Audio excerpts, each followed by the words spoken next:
So, the Indiana Fever have the record for the most national televised games. And of course, we are looking at the old WNBA media not happy. The old WNBA media.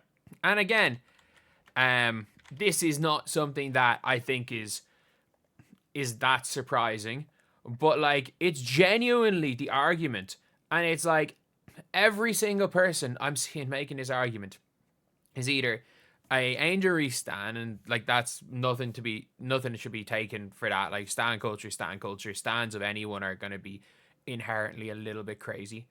Like, but you're seeing like the old WNBA fans complaining that they have more nationally televised games than the last two WNBA champions. And I'm going to be honest here. The Aces, I think, if I'm not mistaken, the Aces had 2 games at over 1 million viewers last year. One was against the Fever. I think the Liberty, if I'm not mistaken, it was only Liberty and Aces.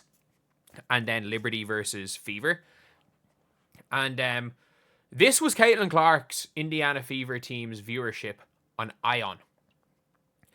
They had 7 games with more than 1 million viewers on ION. I don't even know what ION is. But all I'm saying is when Caitlin Clark plays on ION, they get more viewers. They get more viewers than when the Liberty or the Aces play on ABC, play on ESPN. And when Caitlin plays on those networks, you're looking sometimes at 2 million. You're looking at 2 mil plus. Like, Caitlin Clark draws in 1 million viewers to ION. To ION. And not only that, the Fever are going to be good this year. There's going to be more viewers. The Indiana Fever last year, like, these viewers really started peaking. As you can see with the dates, the Mystics game was early on in the year, and that was the pre-Olympic break, but that was the 30 points on 5 consecutive threes. And that was kind of the start of her, like, really kind of stepping up. And you're looking August, late July, September, June, late June. So this is when Caitlin really started. And all of these games here, like the 12th of July Mercury game, Caitlin had already beaten the Mercury. She had already beaten the Liberty by then. So it was like Caitlin had ascended into who should have been Player of the Month in the Eastern Conference. But let's never forget, she didn't win a Player of the Week or Player of the Month because the WNBA decided on the week where she got her triple-double, being the only rookie to ever do that, they celebrated the double-double record and gave it to Angel. And then the week after that, they gave it to Breanna. And then, while legitimately posting Caitlin Clark's highlight tape, they posted Caitlin Clark's highlight tape and congratulated Breanna. So clearly it was meant to be Caitlin Clark, but they changed their mind last minute. But as she was getting better, there was more viewers. And when the Fever are going to be good, when Caitlin's going to step up, there's going to be more viewers. Going to genuinely be more viewers. And I'm not joking when I say this. Even if Caitlin Clark picks up an injury, the Fever are still going to be the most viewed team in the WNBA. That's the scary thing. Is that for people like, oh, people are only watching their amount of like old WNBA media, or not even like legitimately media, that believe that people are just watching Caitlin Clark play full. People are watching full Indiana Fever basketball games, and then also staying to watch all these other teams just because they're not basketball fans. They're just they just want to put down. They're just doing it for because they were just doing that because they're racist. I'm like, no, people are not sitting and watching full basketball games for that reason. They're not. And I think a lot of the people, the trolls on Twitter, aren't watching any basketball games. On either side. They're not watching any basketball games. But, like, that is just a mad thing. Like, that is genuinely a mental, that's a mad thing. But seeing people complaining about the Fever getting these televised games and being like, the WNBA are trying to force the Fever down their throats, down at everyone's throats, but it's like, these TV networks are not charities. Like, I will always give the example. I am a Leeds United fan. You see, wait 1 second. You see a champions from the signed jersey thingy. I don't even know if it's a jersey. Signed display from when we won the championship in 2020. Like, we are when we are not in the Premier League, there are some teams in the Championship that have like 5 games all year that are televised on Sky, which is basically the national TV televised. Leeds, out of 46 games, might have 35, and every single team gets the same cut of the TV network revenue. These WNBA media are so dumb. The old WNBA media is so dumb that they don't realize that the more views the WNBA gets as a league, in 2 years' time, when they're allowed to renegotiate their TV deal, in 2 years' time they can renegotiate it. They look at viewership, and the more views they get in total, the more they can renegotiate for in 2 years. The more they renegotiate for, the more the players get. And I stand by this. The old WNBA media, it's ungrow the game. They want money to come out of... they want money to just appear. They want the WNBA to plant some money trees on every single team and then freaking just hand the players more money. And they want to be handed spots in jobs that, honestly, if they were just good at their job, if they were just good media, they would have those jobs. And that's the worst thing. It's like, it's a bad sign for you when people are coming into the space and getting, whether that be jobs at these networks, whether that be impressions on social media, especially because I get it, extremists on either side, they're not talking about basketball, but like, even if you take away every one of those videos on my freaking channel and you just have the pure basketball analysis for games, I still pull in more hits than the entire old WNBA media combined, probably. But like, it's mad. It's just mad, the whole thing.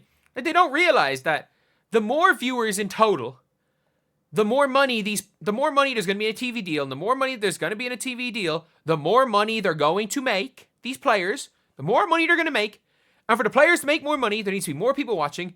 And the Fever being on is going to get more people watching. And as we saw last year, a lot of people that are starting to watch for Caitlin Clark, for the Fever, that watch the WNBA for those reasons, quite a decent chunk of them stay.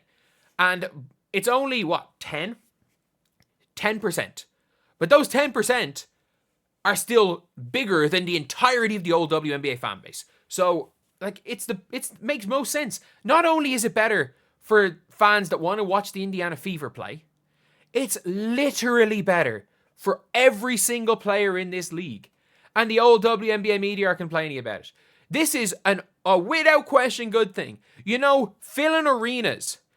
If you are filling arenas, let's say you are the Atlanta Dream, and you fill that 16,000 seater arena, and those 16,000 fans really enjoy their experience there, and they all want to go to more Atlanta Dream games, and then suddenly you start selling out of your 3,500 seater stadium like that. No one can get a ticket. It's the hottest seat in town. Then suddenly more games can be in the big arena. Then you can eventually push to have your whole season in the big arena.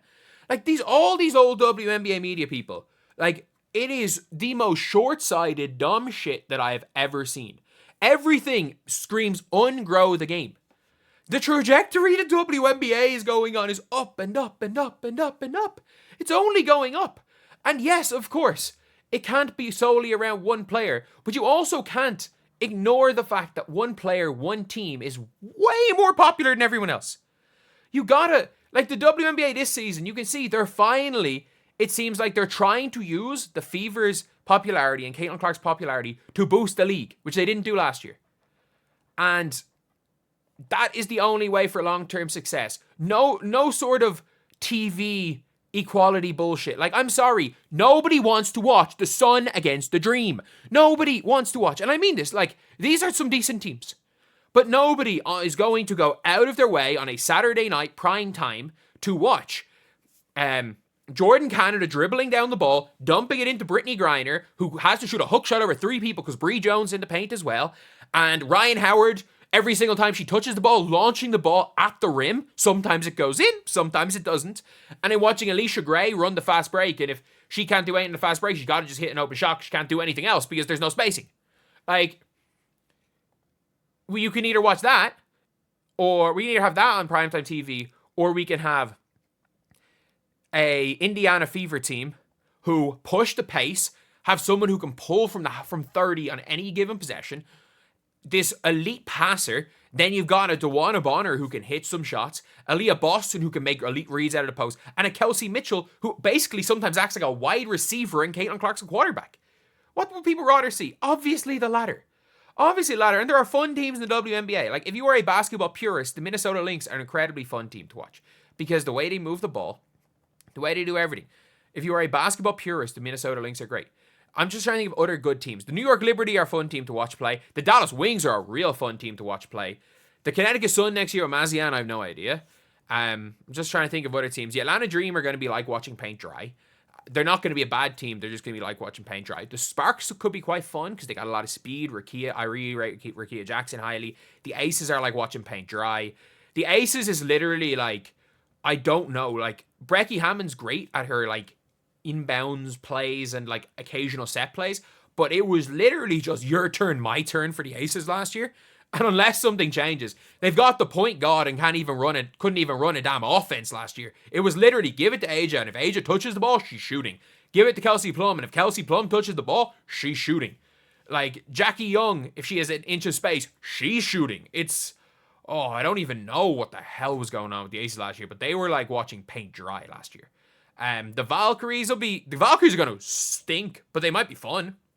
They might be a bit fun to watch. Because, like, they're got a good coach, I guess. The Sun, I don't know. The Mystics are going to stink. They might be fun. The Mercury, sad to an AT, you never know. But yeah, obviously the most fun team to watch is the Fever. There is no way that a casual fan will watch the Indiana Fever play and leave thinking, that wasn't a fun game of basketball. Unless, again, a team tries to drag them down to their level, which some teams did, in fairness to them last year. Nothing wrong with that. You do whatever it takes to win. But, like, the Sky are not going to try to drag the Fever down to their level game one. They're not going to do that. Like, the Wings Fever game is going to be incredible as well. But anyway, yeah. That's pretty much it. Anyway, I'll see you guys.